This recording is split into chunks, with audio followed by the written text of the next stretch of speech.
ಪಂಜಾಬ್ನ ಉಸ್ಮಾನ್ ಕಾನೂನು ಕಾಲೇಜಿನ ವಿದ್ಯಾರ್ಥಿನಿಯನ್ನ ಅದೇ ಕಾಲೇಜಿನಲ್ಲಿ ಗುಂಡಿಕ್ಕಿ ಕೊಂದು ಆಕೆಗೆ ಗುಂಡು ಹಾರಿಸಿದ ಹುಡುಗ ನಂತರ ತನಗೆ ತಾನೇ ಗುಂಡನ್ನ ಹಾರಿಸಿಕೊಂಡು ಆತ್ಮಹತ್ಯೆ ಮಾಡಿಕೊಂಡ ಆಘಾತಕಾರಿ ಘಟನೆಯೊಂದು ನಡೆದಿದೆ. ಮೃತ ಯುವತಿಯನ್ನ 20 ವರ್ಷದ ಸಂದೀಪ್ ಕೌರ್ ಎಂದು ಗುರುತಿಸಲಾಗಿದೆ. ಶೂಟ್ ಮಾಡಿ ಆತ್ಮಹತ್ಯೆ ಮಾಡಿಕೊಂಡ ಹುಡುಗನನ್ನ ಅಭಿರಾಜ್ ಸಿಂಗ್ ಎಂದು ಗುರುತಿಸಲಾಗಿದೆ. ಈ ಘಟನೆಯ ನಂತರ ಪೊಲೀಸರು ಇಡೀ ಕಾಲೇಜನ್ನ ಸೀಲ್ ಮಾಡಿದ್ದಾರೆ. ಪೊಲೀಸರು ಕಾಲೇಜಿನ ಸಿಸಿಟಿವಿ ಕ್ಯಾಮೆರಾಗಳನ್ನ ಪರಿಶೀಲಿಸುತ್ತಿದ್ದಾರೆ. ಈ ಪ್ರಕರಣದ ಬಗ್ಗೆ ಮಾಹಿತಿಯನ್ನು ನೀಡಿರುವ ಮೃತ ಯುವತಿಯ ಪೋಷಕರು, ನಮ್ಮ ಮಗಳು ಇಂದು ಎಂದಿನಂತೆ ಕಾಲೇಜಿಗೆ ಬಂದಿದ್ಲು. ಇಂದು ಒಬ್ಬ ಹುಡುಗ ತರಗತಿಯಲ್ಲಿ ಅವಳಿಗೆ ಗುಂಡನ್ನ ಹಾರಿಸಿದ್ದಾನೆ. ನಂತರ ಆತ ಕೂಡ ಗುಂಡನ್ನ ಹಾರಿಸಿಕೊಂಡು ಆತ್ಮಹತ್ಯೆ ಮಾಡಿಕೊಂಡಿದ್ದಾನೆ. ಆ ಹುಡುಗ ನಮ್ಮ ಮಗಳಿಗೆ ಕಿರುಕುಳವನ್ನು ನೀಡ್ತಾ ಇದ್ದ.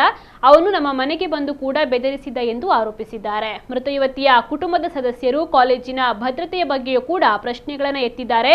ಕಾಲೇಜಿನಲ್ಲಿ ವಿದ್ಯಾರ್ಥಿಗಳು ಗನ್ನನ್ನು ತೆಗೆದುಕೊಂಡು ಬರ್ತಾ ಇದ್ರು ಕೂಡ ಯಾಕೆ ಯಾರು ಅದನ್ನ ಪರಿಶೀಲಿಸಿಲ್ಲ ಎಂದು ಕೇಳಿದ್ದಾರೆ. ಅವರು ನ್ಯಾಯಕ್ಕಾಗಿ ಒತ್ತಾಯಿಸಿದ್ದಾರೆ. ಪೊಲೀಸರು ಈ ಪ್ರಕರಣದ ಬಗ್ಗೆ ತನಿಖೆಯನ್ನು ಕೈಗೊಂಡಿದ್ದಾರೆ.